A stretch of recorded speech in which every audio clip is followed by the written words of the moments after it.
قاضی انور صاحب نے استعفیٰ دیا. انہوں نے کہا کہ دیکھو میری بات میں کوشچن پورا سن لیجیے کہ انہوں نے کہا جی میں بشرا بی بی کو بین کیا تو اس وجہ سے علیمہ خان صاحبہ نے میرے خلاف سازش کی ہے, لیکن خبر یہ ہے کہ شاید عمران خان صاحب نے ان کو نکالا ہے. تھوڑا سا بتائیے کس حوالے سے.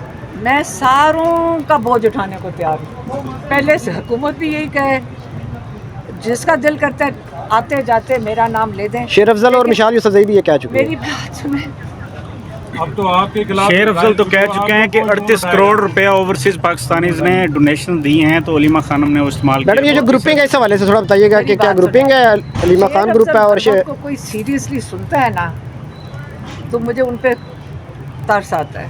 وہ تو دیکھیں ایجنسیاں یہ چھوڑتی ہیں اس قسم کے لوگ, سب کو پتہ ہے. ساروں کو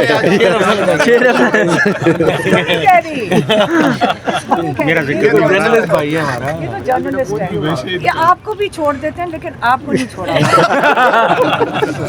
آپ کبھی کبھی کرتے ہیں, اصلی جو چھوڑتے ہیں شیر افضل, وہ بیچارہ ایجنسی کے آگے اپنے آپ کو ریلیونٹ رکھنے کے لیے وہ ہر آئیں شائیں بولے گا, اس کو کوئی فرق نہیں پڑتا. شیر افضل کا نام سنتے ہی آپ کو ایجنسیز کیوں یاد آ گئی؟ کیونکہ یہ کئی ہیں اندر, یہ اور بھی ہیں, ساروں کو پتہ. آپ لوگ ہی ہمیں بتاتے ہو. گنڈاپور صاحب نے تو آپ پہ بھی الزام لگایا. ایک سیکنڈ, آپ لوگ بھی ہمیں بتاتے ہو. میڈم یہ جو گروپنگ والا تاثر ہے, کوئی چٹکلا سنائیں گے یا کوئی ایسی بات؟ جرنلسٹ بھی ہمیں آگے بتاتے ہیں منگل والے دن. آپ نے خود ہی بولا تھا علیم گنڈاپور نے مجھ پہ الزام لگائے کہ میں ایجنسی کے ساتھ. ایجنسی کون سی والی؟ ایم آئی. میڈم یہ جو گروپنگ والا تاثر ہے, ایم آئی اپنی ایجنسی ہے نا, تو باقی سارے کدھر ہیں؟ ٹھہر جاؤ, رہنے کو اس چیز پر کوئی فرق نہیں پڑتا. عمران خان کو قید تنہائی میں رکھا ہوا ہے, ہم اس کی جنگ لڑ رہے ہیں, اور جس کو تکلیف ہے کہ ہم اس کے لیے کھڑے ہیں اس نے تو بولنا ہے ہمارے خلاف. یاد رکھیں ہمارے خلاف کون بولے گا, کون بولے گا؟ جسے کھایا ہوگا. نہیں, جس نے عمران خان کی, وہ نہیں چاہتے کہ ہم جنگ لڑیں. بس بات ختم ہوئی, خود ہی آپ کو سمجھ آ جائے گی, جو بول رہے ہیں اس کی سمجھ آ جائے گی. میڈم اس سوال کو کیسے جواب دیں گی جو پارٹی میں تاثر دیا جاتا ہے کہ ایک بشرا بی بی کا گروپ ہے, ایک علیمہ خان کا گروپ ہے؟ وہ ایجنسیوں نے خاص پر 2 سال پہلے کا شروع کیا. بھائی بشرا بی بی جیل کے اندر ہیں, ان کا کون سا گروپ ہے؟ میرا بھی گروپ, یہ کھڑا ہے میرا گروپ. نہیں یہی تو کہہ رہے ٹیم علیمہ خان کل آئے گی یا کل تحریک انصاف آئے گی؟ یہ سارے میری ٹیم ہے, ٹیم علیمہ خان. اچھا یہ بتائیں, عالیہ حمزہ کی جانب سے بھی کال دے دی گئی ہے کہ جناب M N A, M P S, ticket holder سارے پہنچو اڈیالہ جیل, دھرنا ہوگا, احتجاج ہوگا. دیکھیں جو پی ٹی آئی ڈیسائیڈ کرتی ہے ان کی مرضی ہے. اس وقت ہم جو ہے نا, ہم ہیں اور ہمارے ساتھ لائرز ہیں, بس ہماری فیملی ہوتی ہے. ہم کا مطلب ہے ہماری فیملی اور لائرز ہیں, کیونکہ ہم یا عمران خان کے کیسز دیکھ رہے ہیں یا اپنے کیسز دیکھ رہے ہیں. اور ہم کہاں ہوتے ہیں؟ آپ نے کہیں اور دیکھے؟ یا اڈیالہ کے باہر ہوتے ہیں یا عدالتوں میں ہوتے ہیں. تو لائرز کی ہماری بالکل ٹیمیں ہیں, اور جہاں عمران خان کی بات آئے گی آپ کو پتہ ہے ہم ان کے لیے ہر حد تک جنگ لڑیں گے. اور اگر کوئی اس کے اندر ان کا خیال ہے کہ 2 سال سے جو لگے ہوئے ہیں اور کہہ رہے ہیں کہ جی علیمہ خان گروپ اور یہ گروپ, ہمیں کوئی فرق نہیں پڑتا, جو کہنا کہہ دو. ٹیم تو ہے, ٹیم تو ہے, پورا پاکستان ہمارے ساتھ ہے. عمران خان کو اگر شفٹ ایک سیکنڈ, ہماری ٹیم عمران خان کی ٹیم ہے. ہم ایک پیج پہ ہیں جو کہتے ہیں عمران خان کو باہر نکالنا ہے, اور ہم نے اپنی جان دینے کو تیار ہے. اور پورے پاکستانی قوم کیا باہر بھی لوگ ہمارے ساتھ کھڑے ہیں. اس سے ہمارے حوصلے بلند ہیں کیونکہ ہمارے ساتھ پورا پاکستان کھڑا ہے. یہی ہماری ٹیم ہے. ہم مل کے انشاءاللہ عمران خان کو رہا کر رکھیں. جو آج میں دیکھ رہی تھی, جو بیچارہ پولیس والے, ان کے گواہ جو ہوتے ہیں وہ سپاہی ہوتے ہیں. تو آج میں نے جج صاحب کو کہا, جج صاحب یہ جو کہتے ہیں نا کہ جو جھوٹی گواہی دے قرآن کا نام لے کے, کیونکہ آپ دین سے بھی جاتے ہیں, آپ اپنے قانون اور آئین کے دائرے سے بھی جاتے ہیں گواہی کے لحاظ سے. تو میں نے کہا جج صاحب صرف یہ نہیں ہونا چاہیے کہ ان کو تو سزا ملے گی, یہ تو قربانی کے بکرے ہیں سارے بیچارے, سپاہی ہیں, اوپر سے آرڈر آتا ہے. اصل سزا ان لوگوں کی ہونی چاہیے جو ان لوگوں سے جھوٹی گواہیاں کہلوا رہے ہیں. وہ کیوں اس سے آزاد ہوں اس بات سے کہ آپ یہ بیچارے غریب سپاہیوں کو کھڑا کر دیتے ہیں, ان سے رٹوا کے بھیج دیتے ہیں. اب وہ بیچارہ بھی کیا کرے, وہ اپنی نوکری بچا رہا ہوگا, تو ان کو تو سزا ملے گی, لیکن یہ تو قربانی کے لیے ہے.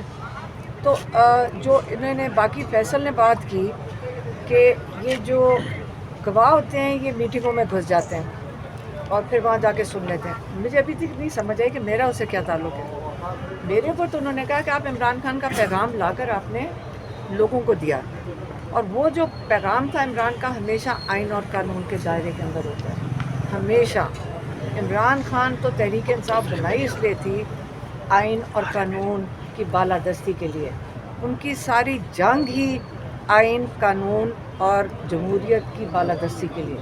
2.5 سال سے عمران خان جیل میں بیٹھے ہوئے ہیں آئین, قانون اور جمہوریت کے لیے. یہ تو سارے پاکستان کو رٹ گیا ہے کہ عمران خان جیل میں ڈیل کر کے نکل سکتے تھے, لیکن وہ کہہ رہے ہیں کہ میں اس پہ کمپرومائز نہیں کروں گا. جو 3 چیزیں جس پہ عمران خان بالکل بھی کمپرومائز کرنے کو تیار نہیں ہے اور پیچھے ہٹنے کو تیار نہیں ہے, وہ آئین ہے, آئین کی بالادستی, رول آف لا. وہ کہہ رہے ہیں 26ویں 27ویں ترمیمیں جو آپ نے کی ہیں یہ غیر آئینی ہے. یہ دنیا میں ایسی چیز نہیں ہوتی کہ آپ ایک عدالت کو آپ ایک وہ گورنمنٹ ڈپارٹمنٹ بنا دو. تیسری چیز فری اینڈ فیئر الیکشنز. ان میں سے کون سی چیز ہے جس پہ عمران خان کمپرومائز کریں؟ اور کیونکہ وہ ان چیزوں پہ کمپرومائز نہیں کریں گے, جو سارے پاکستان میں اس وقت آپ کیسز دیکھ رہے ہیں, بس جو عمران خان باری باری کہتے ہیں کہ اخلاقیات ایک اہم ستون ہے جس کے اوپر ایک معاشرہ کھڑا ہوتا ہے, جس کے اوپر آئین کھڑا ہوتا ہے. اخلاقیات کا جنازہ تو روز آپ عدالتوں میں نکال رہے ہیں. اخلاقیات ہی ہیں. آپ اپنے دین کا ساتھ بھی, جو کہتے ہیں نا کہ بلاسفمی لا کے نیچے آپ نعوذ باللہ قرآن کا پیج اگر آپ پھاڑ دو تو سزا ہے, لیکن جب قرآن پہ آپ عہد کر کے گواہی دیتے ہو دنیا میں, اگر آپ غلط گواہی دو دنیا میں, وہ بھی بائبل پہ ہاتھ رکھتے ہیں, توراہ پہ ہاتھ رکھتے ہیں, قرآن پہ ہاتھ رکھتے ہیں, اگر ان کے اوپر آپ ہاتھ رکھ کے غلط گواہی دو تو سزا ہے, سزا ہے. جج صاحب کا کام بنتا ہے کہ ان سے پوچھیں کہ تم کیا احمقانہ گواہیاں دے رہے ہو. جج صاحب جب چپ بیٹھے رہیں گے, اور ان کو بھی پتہ ہے اور سارے پاکستان کو پتہ ہے یہ جھوٹی گواہیاں ہیں, تو جج صاحب اپنی کرسی کا وہ بھرم نہیں رکھ رہے. سیدھی سی بات, یہ کرسی ایک جج کی نہیں ہے, یہ ایک انصاف کی کرسی ہے. اس کے اوپر اگر آپ اس کا بوجھ نہیں اٹھا سکتے, لوگوں کو اس سے ہٹ جانا چاہیے, کیونکہ اس کی سزا کئی دفعہ ہم دیکھ چکے ہیں کہ دین میں بھی آتا ہے کہ جو قاضی کی سزا ہے دوزخ میں سب سے بدتر ہوئے گی, کیونکہ ان کی ذمہ داری بہت بڑی تھی. یہی ہم کہہ سکتے ہیں. باقی آپ کو پتہ ہے, ساروں کو پتہ ہے کہ قانون کا جنازہ روز آج کل نکل رہا ہے عدالتوں میں. کسی کی جرت نہیں ہے کچھ کرنے کی, بے بسی کا عالم ہے. فکر نہ کرے, اسی کھنڈر میں سے پاکستان آزاد ہوگا انشاءاللہ. اسی کھنڈر میں سے نئی عمارتیں کھڑی ہوں گی, انصاف کی عمارتیں, جمہوریت کی عمارتیں. یہ سارا کچھ ضروری ہوتا ہے. انسانی حقوق, عدالتیں کام کریں گی, انسانی حقوق بھی مل جائیں گے. تو انشاءاللہ اسی میں سے عمران خان اسی امید میں بیٹھے ہیں کہ جب یہ سب زمین بوس ہو جائے گا اس میں سے نئی عمارتیں کھڑی ہوں گی. اچھا میڈم یہ بتائیں کہ کل منگل ہے, کل پھر ملاقات کرتے ہیں, تو کل آپ جا رہے ہیں پھر نہیں؟ دیکھیے ہمارا ایک دن ہے ملاقات.